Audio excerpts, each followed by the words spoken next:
विशाळगड अतिक्रमणाचा मुद्दा आता चांगलाच तापला. हिंदू एकता आंदोलन संघटनेने विशाळगडावरील अतिक्रमण व मलिक रेहान दर्ग्याचा मुद्दा धरत आज कोल्हापूर जिल्हाधिकारी कार्यालयासमोर ठिय्या आंदोलन सुरू केले. विशाळगडावरील मलिक रेहान दर्ग्यावर बुलडोझर फिरवा, उर्वरित अतिक्रमणे लवकरात लवकर काढा, बाजीप्रभू देशपांडे व फुलाजी प्रभूंची स्मारके बांधा अशा मागण्या करण्यात आल्यात. दरम्यान याप्रसंगी बोलताना हिंदू एकता आंदोलन समितीचे प्रदेशाध्यक्ष नितीन शिंदे यांनी विशाळगडावरील दर्ग्याची बाबरी केल्याशिवाय राहणार नाही असा इशारा केलाय. दरम्यान मागण्यांचे निवेदन जिल्हाधिकाऱ्यांना देण्यात आले. या ठिय्या आंदोलनावेळी हिंदू एकता आंदोलनाचे पदाधिकारी व कार्यकर्ते उपस्थित होते. विशाळगडावर मुस्लिम सरदार की जो सरदार मराठ्यांनी मारला तो मलिक रेहान, त्याचं त्या ठिकाणी थडगा आहे.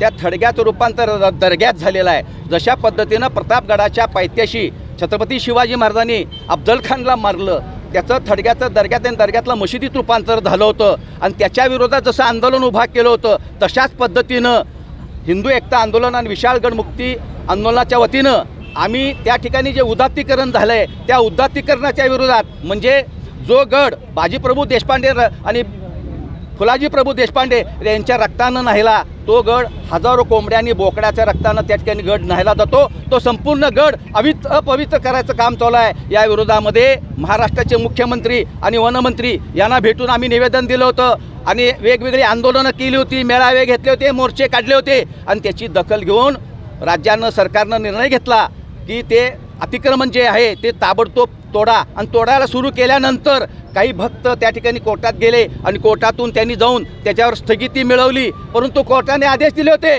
की पावसाळा संपल्यानंतर ही मोहीम सुरू करा. पण आज पावसाळा संपला, हिवाळा संपत यायला लागला आहे, तरीसुद्धा मोहीम सुरू नाही आहे. राज्यातल्या सरकारनं सगळे गडकोट किल्ले अतिक्रमण मुक्त करणार अशी घोषणा केलेली आहे. म्हणून आज या ठिकाणी आम्ही हिंदू एकता आंदोलन आणि विशाळगड मुक्ती आंदोलनाच्या वतीनं मागणी करतोय की ताबडतोब ही मोहीम चालू करा. त्या विशाळगडावर जे अतिक्रमण आहे त्याच्यावर बुलडोजर फिरवून ते सगळं उद्ध्वस्त करा. फक्त त्या ठिकाणी हजरत पीर मलिक रेहानचं त्या ठिकाणी थडगं राहिलं पाहिजे. भविष्यात कधीही त्या ठिकाणी उरूस भरला नाही पाहिजे. कायमस्वरूपी उरुसावर बंदी घाला आणि त्या ठिकाणी जे दयनीय अवस्थेत आमचे नरवीर बाजीप्रभू आणि फुलाजी प्रभू देशपांड्यांचं जे स्मारक आहे ते समाधी स्थळाजवळ असं शौर्याचं एक मोठं भव्य दिव्य स्मारक उभा करावं अशी मागणी हिंदू एकता आंदोलन आणि विशाळगड मुक्ती आंदोलनाच्या वतीनं मी या ठिकाणी करतोय. या गोष्टीची दखल, या आंदोलनाची दखल जर सरकारनं घेतली नाही तर हजरत पीर मलिक रेहानच्या दर्ग्याची बाबरी केल्याशिवाय शिवभक्त गप्प बसणार नाही असा इशारा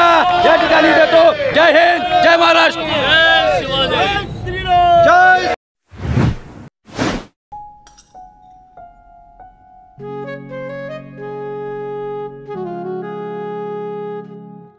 बाबा, आज येताना बासुंदी घेऊन या ना. अगं, कालच आपण आईचा वाढदिवस होता म्हणून आणली होती ना.